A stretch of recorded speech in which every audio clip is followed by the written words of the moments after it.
legalized and institutional racism, and I'd be right there with him. But maybe voting against the Civil Rights Act, which wasn't just about governmental discrimination, but public accommodations. The idea that people who provided services that were open to the public had to do so in a non-discriminatory fashion. Let me ask you a specific so that we don't get into the esoteric hypotheticals There's 10 different titles, to the Civil Rights Act, and 9 out of 10 deal with public institutions, and I'm absolutely in favor of. 1 deals with private institutions, and had I been around, I would have tried to modify that. But, the other thing about legislation, and this is why it's a little hard to say exactly where you are sometimes, is that when you support 9 out of 10 things in a good piece of legislation, do you vote for it or against it? And I think sometimes those are difficult situations. What I was asked by the Courier-Journal, and I stick by it, is that I do defend and believe that the government should not be involved with institutional racism or discrimination or segregation in schools, busing, all of those things.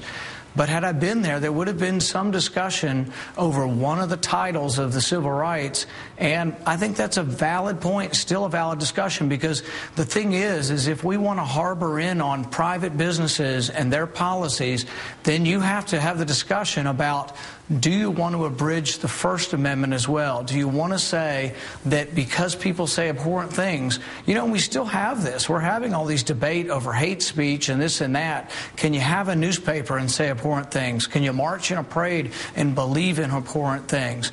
So I think it's an important debate, but it should be an intellectual one. And it's really tough to have an intellectual debate in a political sense, because what happens is it gets dumbed down. It'll get dumbed down to 3 words, and they'll try to run on this entire issue, and it's being brought up as a political issue.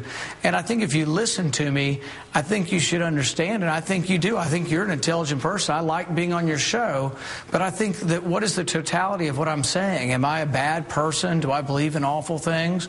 No, I really think that discrimination and racism is a horrible thing, and I don't want any form of it in our government, in our public sphere. The reason that this is something that I'm not letting go, even though I realize it would make the conversation more comfortable to move on to other things, and I think this is going to be a focus for national attention on you, I guess until there's at least clarity on it, is that issue of the 10th, not the 9, but the 10th out of the 10 proportions of the 10th of the Civil Rights Act that you say that you would want to have discussions about. As I understand it, what you're saying, that's the portion of the Civil Rights Act that said you can't actually have segregated lunch counters here at your private business. I mean, when Bob Jones University in the year 2000 dropped hold on, just 1 second. Until the year 2000, Bob Jones University, a private institution, had a ban on interracial dating at their school. They're a private institution. If Bob Jones University wanted to bring that back now, would you support their right to do so? Well, I think it's interesting because the debate involves more than just that, because the debate also involves a lot of court cases with regard to the Commerce Clause. For example, right now, many states and many gun organizations are saying they have a right to carry a gun in a public restaurant because a public restaurant is not a private restaurant. Therefore, they have a right to carry their gun in there, and that the restaurant has no right to have rules to their restaurant. So you see how this could be turned on many liberal observers who want to excoriate me on this. Then to be consistent, they'd have to say, oh, well, yes, absolutely, you've got your right to carry your gun anywhere because it's a public place. So you see, when you blur the distinction between public and private, there are problems.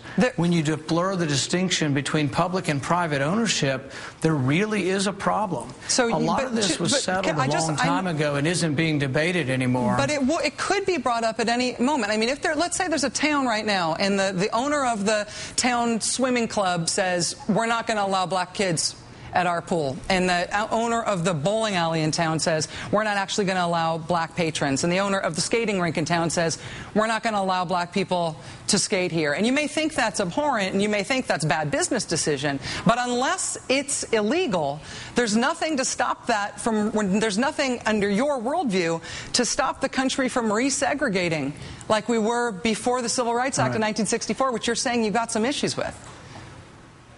Well, the interesting thing is that there's nothing right now to prevent a lot of resegregating. We had a lot of it over the last 30 or 40 years.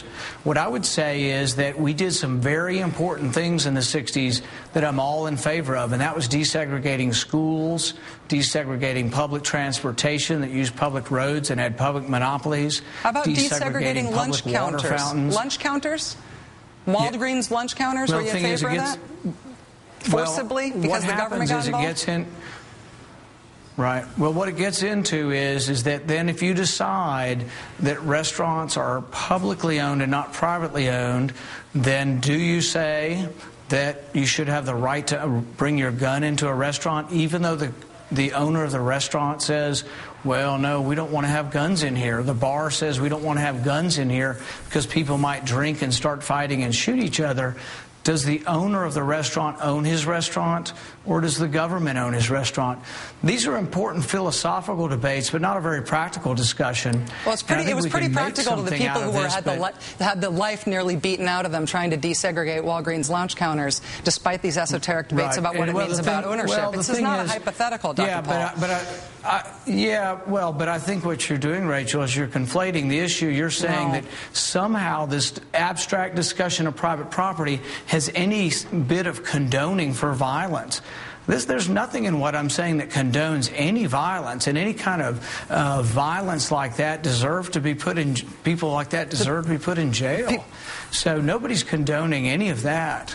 Well, I understand that you're not condoning violence, but the people who were beaten for trying to desegregate Woolworth's lunch counters weren't asking to be beaten. They were asking for private businesses to be desegregated by the government. You're saying those people should have just gone to different places? Left them segregated? People who commit violence on other individuals should go to prison and go to jail, and there's nothing we should ever do to condone violence on other individuals. And should Woolworth lunch counters have been allowed to stay segregated? Sorry, just yes or no? What I think would happen, what I'm saying is that I don't believe in any discrimination. I don't believe that any private property should discriminate either. And I wouldn't attend, wouldn't support, wouldn't go to. But what you have to answer when you answer this point of view, which is an abstract, obscure conversation from 1964 that you want to bring up, but if you want to answer it, you have to say then that you decide the rules for all restaurants, and then do you decide that you want to allow them to carry weapons into restaurants? We could have a fight about the Second Amendment, but I think wanting to allow private businesses to discriminate along the basis of race because of property rights is an extreme view. And I think that that's going to be the focus nationally on your candidacy now. And you're going to have a lot more debates like this. So I hope you don't hold it against me for bringing it up. I think this is going to be a continuing discussion for a long time, Dr. Paul. Well, I think what you've done is you bring up something that really is not an issue, nothing I've ever spoken about or have any indication that I'm interested in any legislation concerning. So what you bring up is sort of a red herring or something that you want to pit. It's a political point. I mean, it's brought up as an attack weapon from the other side, and that's the way it'll be used. But, you know, I think a lot of times these attacks fall back on themselves, and I don't think it'll have any effect, because the thing is that every fiber of my being doesn't believe in discrimination, doesn't believe that we should have that in our society, and to imply otherwise is just dishonest. Dr. Rand Paul, Republican nominee for the United States Senate in Kentucky, where he'll be representing not only his own views about how to live, but what kind of laws we should have in America. Sir, I enjoy talking with these things about you. I couldn't disagree with you more about this issue, but I do respect you for coming on the show and for being able to have this civil discussion about it. Thank you. Thank you, Rachel.